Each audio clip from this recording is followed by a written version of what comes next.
The day is finally here for Michigan State basketball. Is there reason to be a little concerned about this 15 seed Bryant? Well, yes, but is there also reason to be confident about tonight's game? Well, sure, let's get into it all.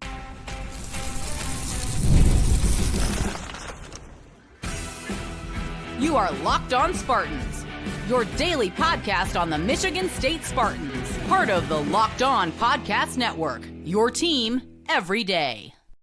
Episode of Locked On Spartans is brought to you by 5 Hour Energy. Head to 5hourenergy.com to find over 15 flavors to choose from. Need one now? Grab a 5 Hour Energy shot at your local grocery or convenience store. Stock up today and stay energized. What a timely ad read that is for our Michigan State Spartans that are going to tip off at the earliest, 10 p.m. tonight. Oh, God, I cannot wait for this one.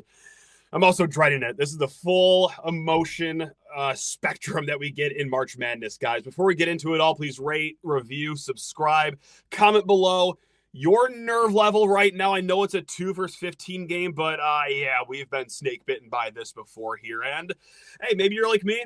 You'd be a little fearful no matter who the opponent is, whether it's 1 seed Auburn or whether it's Bath Township High School. You can get yourself worked up over March Madness. We're going to go through why Bryant is spicy, why Michigan State can counteract what Bryant brings to the table. And then also, guys, we are met by Bill Koch of the Providence Journal. He covers Bryant over there in the beautiful state of Rhode Island. He joins us in segments 2 and 3.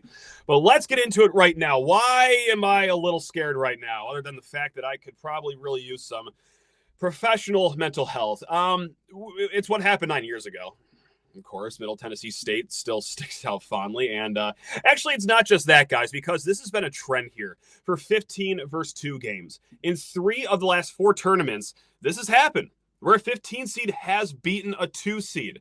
Now, Bryant, yeah, they're also rolling in hot right now. 17-2 in their last 19 games. In 6 of those games, well, they won by 20-plus points. They are taking care of business. They're long.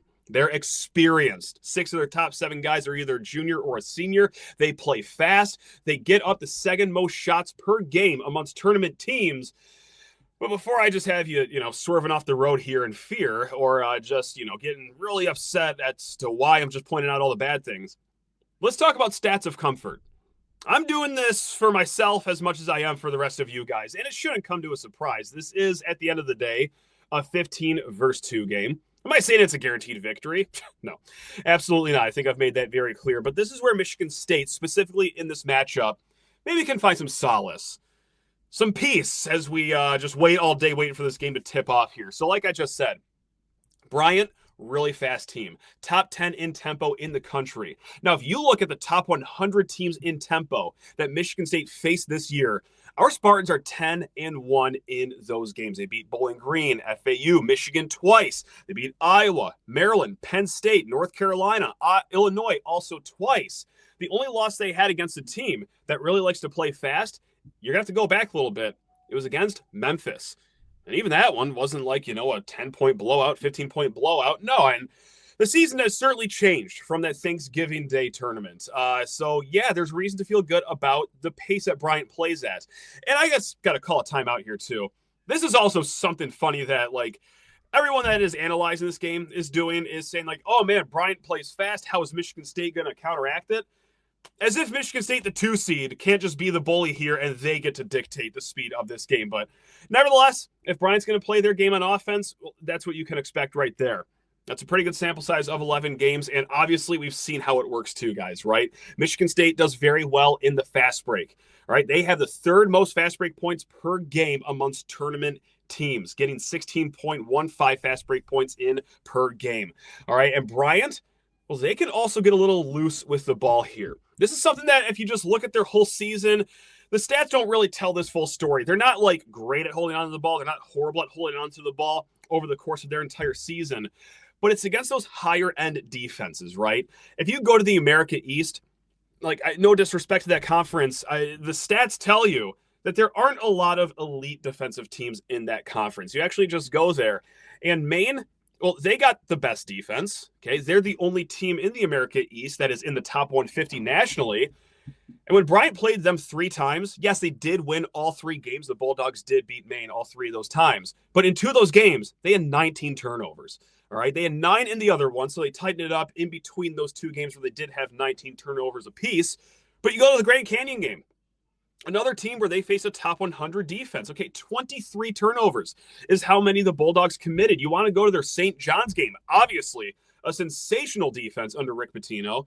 Another game where they had 19 turnovers. So, look, Michigan State isn't statistically great at forcing teams to turn the ball over on the whole season, but they are a top 5 defense, according to BartTorvik.com, according to your own eyeballs. We've seen Michigan State be just pestering on the defensive end of the ball. If it is going to be this fast pace, this back and forth, Michigan State not only has the depth, the length, but also the sample size of the entire season showing they are good enough defensively to limit what Bryant can do in this fast-paced game should it go down that road. Now, Bryant also made some hay with their offensive rebounding this season, okay? Like, for as short, I guess, short with air quotes, of a team they are, basically everyone's either 6'6", 6'7", or 6'8". They have one guy that's 6'10", 6'11", but he doesn't play a whole ton. They do a really good job at offensive rebounding.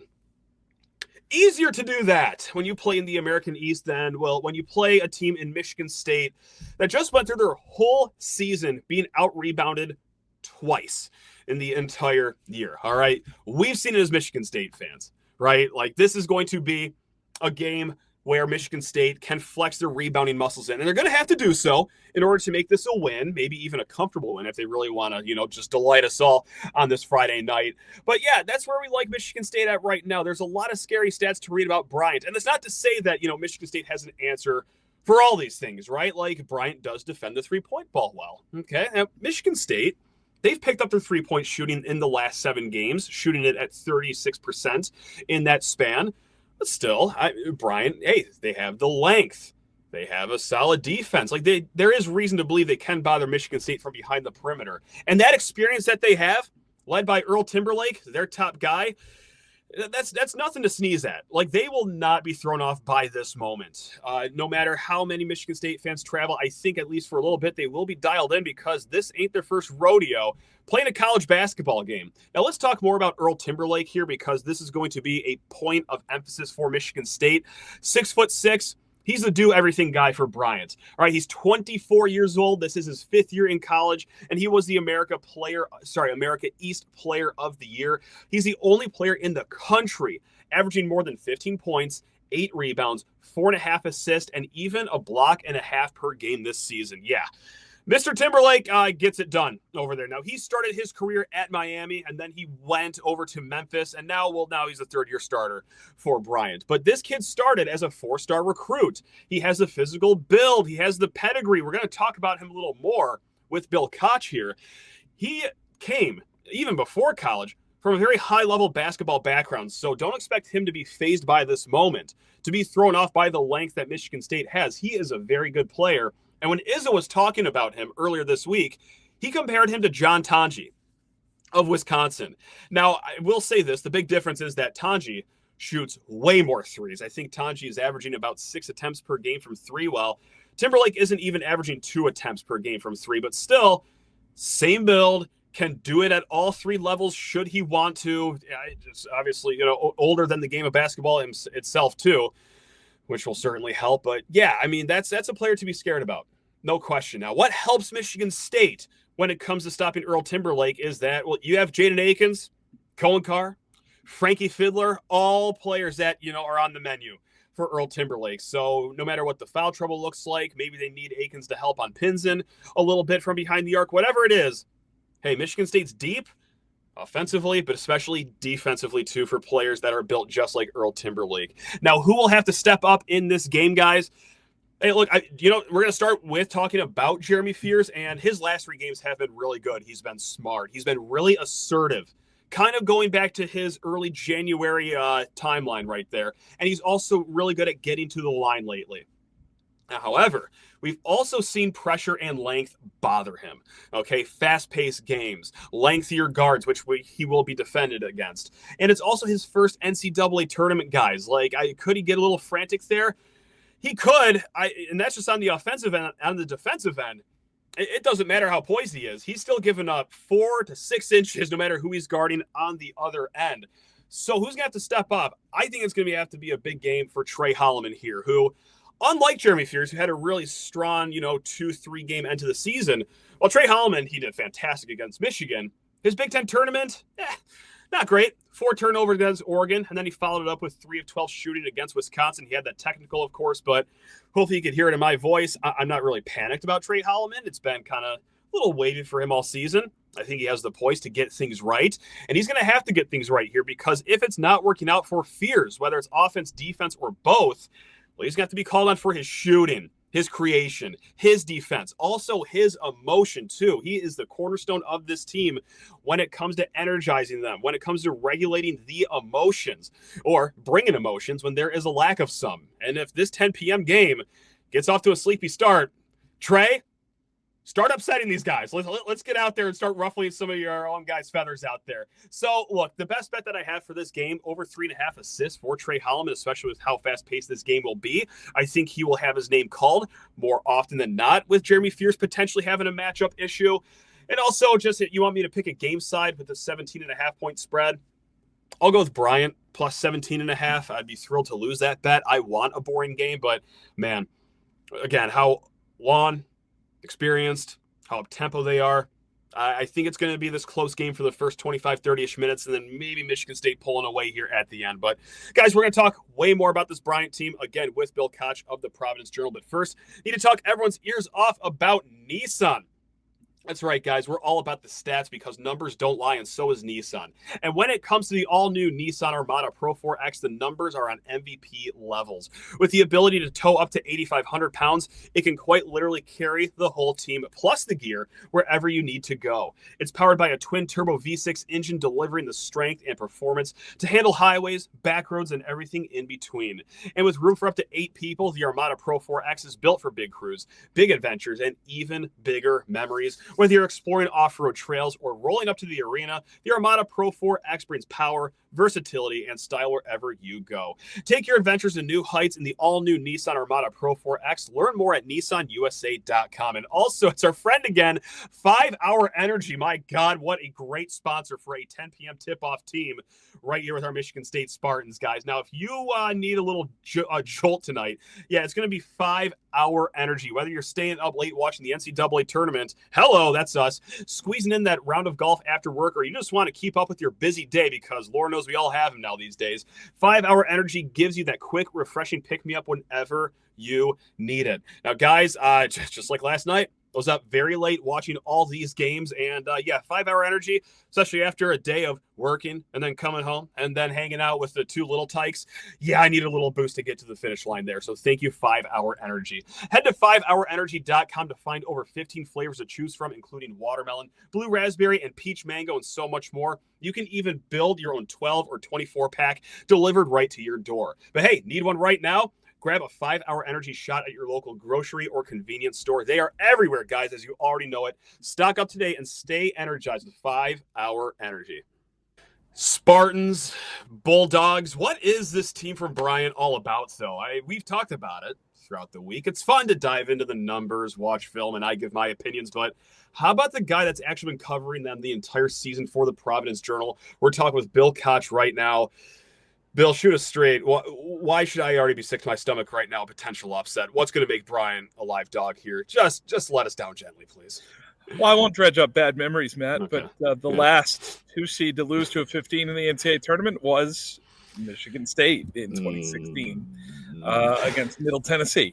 But no, jokes aside, Bryant's a good team. They have some guys who've been exposed to power conference basketball. An experienced team, good size, good length. If they have a good shooting night, if they manage to hang with Michigan State on the backboards, they could make this game competitive. But otherwise, you would expect Michigan State, if they play well, to progress to the round of 32 and frankly, well beyond. Okay. See, wow, already buttering us up. And I actually needed to hear that last sentence just for my own heart health. So I truly appreciate you because, when you have been the victim of a 15 first due game, you are scarred permanently for life. And there's a lot to like about this Bryant team. I mean, we went through it earlier on this week that, when you guys face teams that are in the top 150 of Torvik, they are 0-4 of those games. The last game they played was against Grand Canyon. They lost by 46. But ever since then, oh my God, 17-2 for Bryant only 2 losses, obviously, both to Albany on your worst shooting night of the season, and then a road loss to Vermont. That's always a tough venue to play at. What has switched, though, ever since that early season meeting against Grand Canyon, and why have you guys been able to blow the doors off some teams, too, in this stretch? Well, I think in their case, Grand Canyon, they committed 23 turnovers in that game. They were never really in it. It was their worst performance of the year. Even a loss to St. John's, which was by 20-plus, they were competitive for about 25 minutes or so. And then St. John's just overwhelmed them at the end with their physicality and their defensive intensity. I think Bryant really had a chance to turn the page going into conference play and say, all right, look, what changes do we need to make and what things do we really need to focus on? Let's boil this down to 2 or 3 things that we need to do well. And since then, I think they've done a really good job of keeping it simple. I know coaches talk about that all the time and beat it to death, but I think it's really important that you not try to overload your roster. These guys rebound the ball at both ends. They block shots very well. They only play about a 7.5 man rotation, so they're very connected at both ends, offensively and defensively. And it's an older team, very experienced. Guys who've been in college for a long time.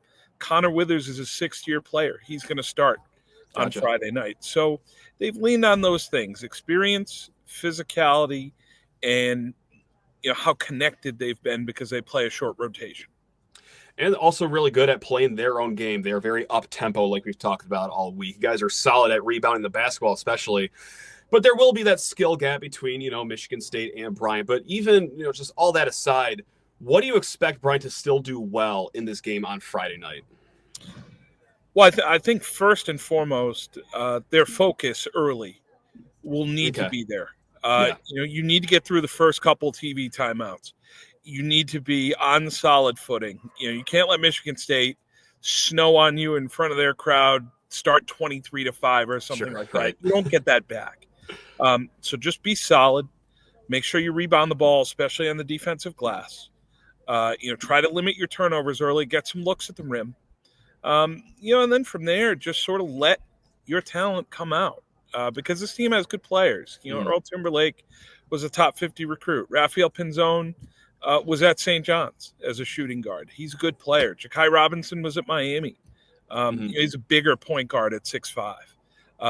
Comes off the bench for Bryant. So, just get to a point where you can be comfortable in the game and then let your abilities show on the biggest stage that you'll play on. So Phil Martelli Jr., the head coach over there at Bryant, I'm sure he's been confident, especially the last few months when they've just been ripping off the 17-2 stretch right now. But how has he been this week? Has there been a change in the demeanor? Is there more of like a laser focus? Or just what have the conversations with Phil Martelli Jr. been like going into this March Madness? Yeah, we had availability with them on what's today? What is Tuesday. Today? Yes. Tuesday. And one thing that Phil and his team have done really well all season is they're very even. Okay. It's very much one game at a time. And it's a cliche. I understand that. Teams talk about one game at a time, but they have had singular focus. And I think that speaks to the maturity I talked about earlier, the fact that it is an older team. They don't get too far ahead of themselves. They were very focused on this goal, winning the America East, winning the tournament, getting the automatic bid to the NCAAs. The other advantage that Phil has is he grew up in this with his father, obviously, being at St. Joe's for as long as he was. 7 NCAA tournaments for him. An Elite 8, a Sweet 16. So he's seen this growing up as a kid. He knows what this is all about. And he can certainly lean on his dad. He can lean on other people who he knows throughout the coaching profession. I know he's spoken to a few of them this week. And they basically told him, just try to normalize this as much as you can. It's a special experience. Go out and enjoy it. But when it comes right down to it, you still have a game to play. And you've done that 30-odd times this year. So you need to try to keep the approach – regardless of the opponent, regardless of the venue, you have to try to keep the approach the same as what you've done throughout the course of the season. And you also had a great piece at Providence Journal, too, just talking about his experience growing up in all this, just like you said. And when you're like a mid-low major, I mean, even for high majors, ticket demands, hotels, pleasing alumni that, have some special requests. But growing up under Phil Martelli, like he's pushed a lot of this off to his mom too. Is this right? Did I read that correctly? His wife Megan and his mom Judy are handling a lot of the family logistics. I think Phil said once he got to about Monday night, he said to his wife Megan, "Okay, that's enough. I'm not doing this anymore. Okay, fair. If anybody else wants to come to this thing or be on the charter or meet us in Cleveland, you deal with it. You put them in rooms together. You send them out to dinner. I got to coach my basketball team." But it is a good window into the demands here, of a staff going to the NCAA tournament. I mean, this is old hat for Tom Izzo. He's done it for 3 decades, and he's got a lot bigger support staff, a lot bigger budget, easier travel. The Spartans could have chartered to Cleveland very simply if they'd wanted to. Sure. Bryant has to jump through a few more hoops. And in Phil's case, that started Sunday. They watched the selection show on campus. Their name came up early, within the first 10 minutes or so. That show wrapped. He was up in the basketball offices with the assistant coaches until about 1:30 in the morning, just cutting tape and tendencies on Michigan State. You get into Monday and Tuesday, you try to get into your normal game preparation, your normal schedule. So you can't have your phone going off every 10 minutes saying, "Hey, is Uncle Jack coming to the game? Is Aunt Jane coming to the game? What are we doing here?" Because you don't have to worry about that when you're going to play Albany and Maine and Binghamton. And you try to insulate your players from that as well. You tell them, yes, go on social media if you need to, use it for NIL if you need to, but otherwise, don't be on there watching highlights all night and don't be on Instagram posting things about how you're getting ready for the trip and whatever else. Focus on the fact that we have a game to play. And, I think that can be overwhelming for coaches who are doing it for the first time. Sure. Like Phil is. And I think that he took a cerebral approach to it as he has to most things. I give him credit for waiting all the way until Monday night to pass that baton off to his wife and his mom completely. Like I would have been out by 7:15 Eastern time on Sunday. I think, that's right. Oh my God. The NCAA tournament is here, and so is the bracket breakdown. Locked On Podcast Network and Amazon Fire TV channels are teaming up to deliver NCAA tournament coverage like never before. Watch studio shows featuring former players and Locked On's local experts as they guide you through every upset, buzzer beater, and bracket matchup. Stream it all for free on Amazon Fire TV channel. Search Bracket Breakdown to see it all for free. It's your team every day. Look, I do want to, focus on one of the great players, not just with Bryant, but of the America East. He obviously won Player of the Year, and of course, we're talking about Earl Timberlake. What does he mean to this team? What does he bring to the court? I mean, it's safe to assume that he is the heartbeat of this whole organization over at Bryant. He is the clear leader. He's played at a very high level previously. He's out of DeMatha in Washington, D.C. He was a top 50 recruit. Spent time at Miami and at Memphis. Knows a handful of guys in the NBA.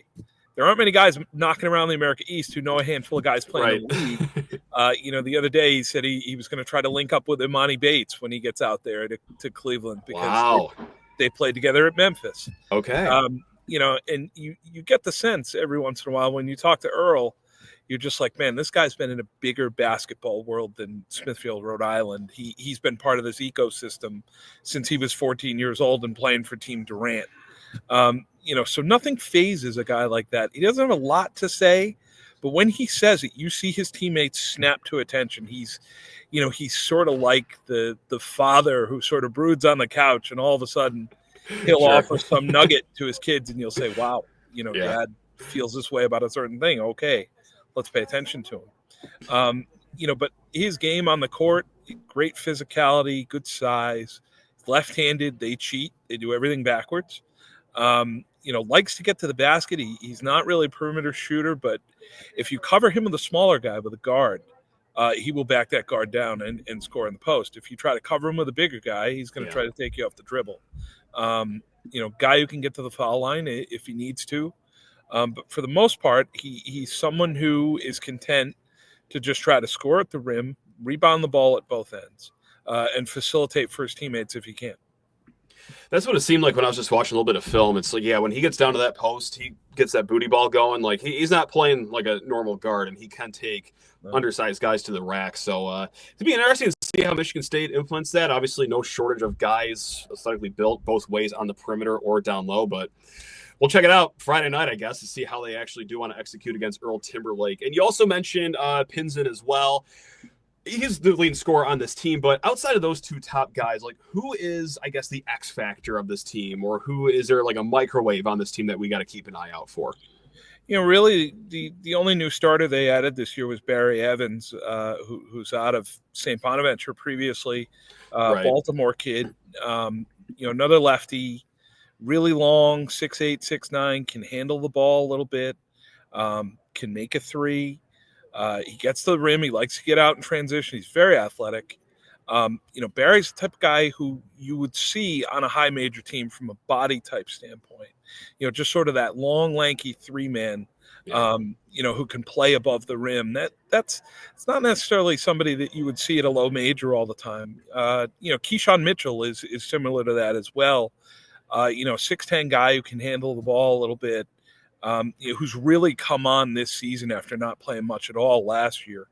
And Timberlake said the other day about Barry and Keyshawn, he said those guys have no idea how good they could be at some point here in the next couple of years. So, pretty big endorsement from him. Those two are if they both play well, you have a pretty good idea what you're going to get out of Timberlake, out of Pinzone, out of Withers. If those two guys have A-plus nights, that really elevates Bryant's floor and makes them dangerous.